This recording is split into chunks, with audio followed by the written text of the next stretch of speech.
Welcome to Lesson 2 of Writing Accessible HTML. This lesson is going to focus on the external environment and how it relates to issues of accessibility and HTML content.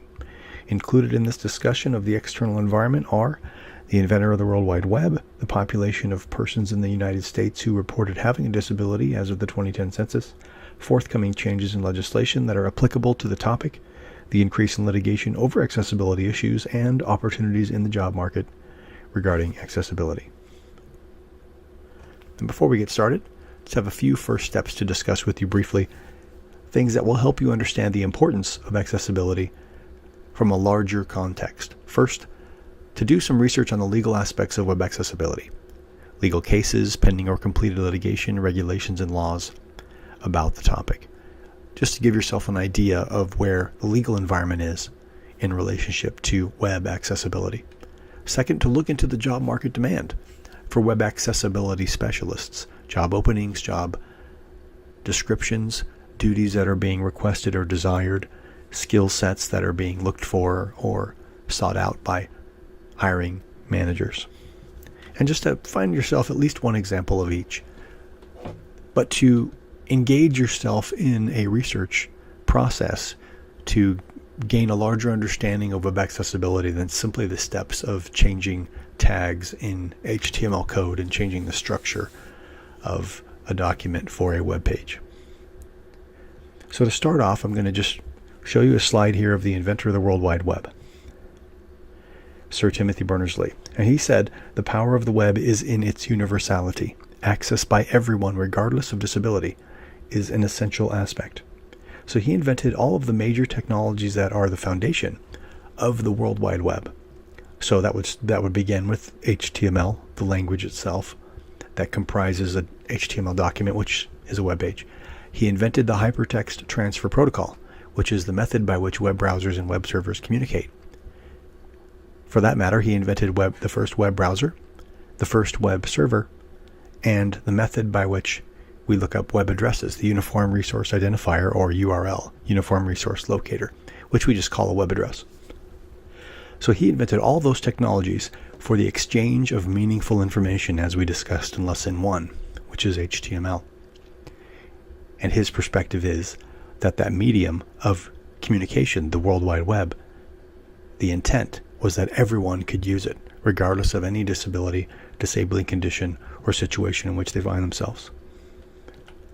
Now, according to the U.S. Census Bureau's 2010 study, nearly 57 million people have a disability, with over 38 million of those reporting a severe disability, and more than 12 million requiring assistance to engage in normal daily functions such as eating, bathing, etc. So if you look at that middle number, 38.3, with a population of approximately 330 million people in the United States, 38.3 would constitute more than 1 in 10 persons in the United States with a severe disability, as self-reported, of course. But it's not just people with disabilities or disabling conditions that can benefit from accessible web content. Accessibility also can apply in context of the situation in which a person finds themselves.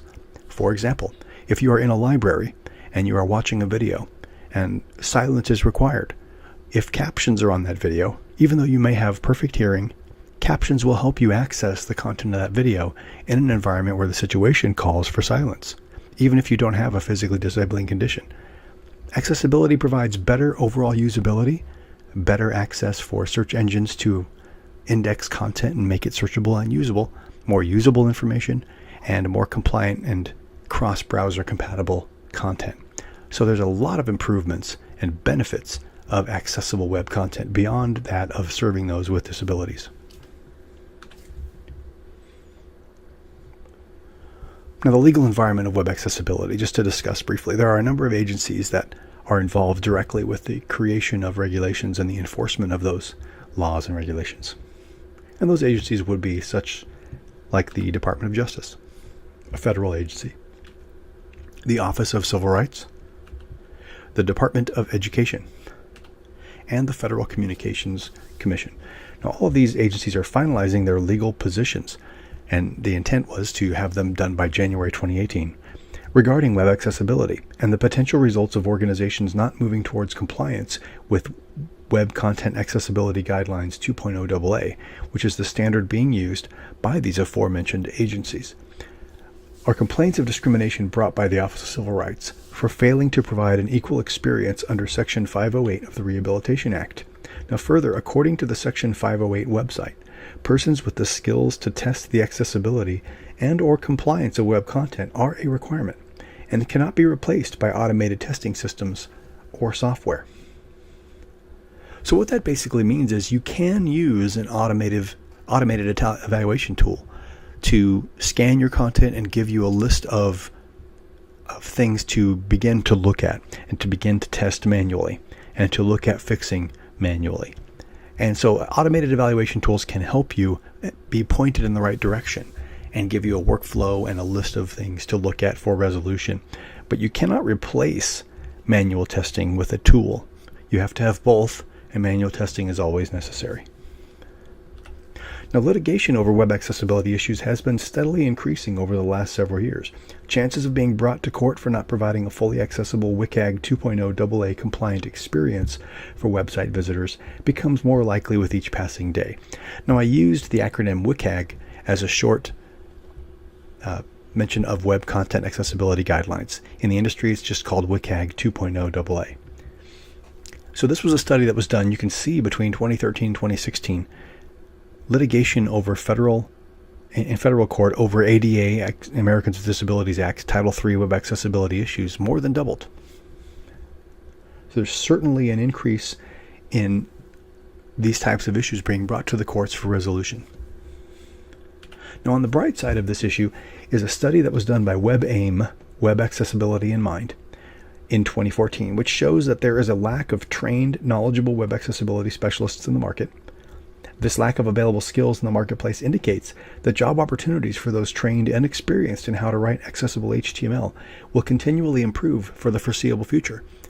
If you look at the numbers here displayed, you can see that over 72% of respondents indicated that lack of awareness and lack of skills or knowledge of web accessibility is the primary reason that many sites and applications are not made to be accessible, which would indicate that if you were to learn and become more aware of the skills, knowledge needed in order to resolve web accessibility issues, that you would be a very marketable person as far as jobs are concerned or consulting would be concerned, something very beneficial to you. So the intent of this lesson has been to give you a broad view of many of the reasons why accessible HTML and accessible web content is important.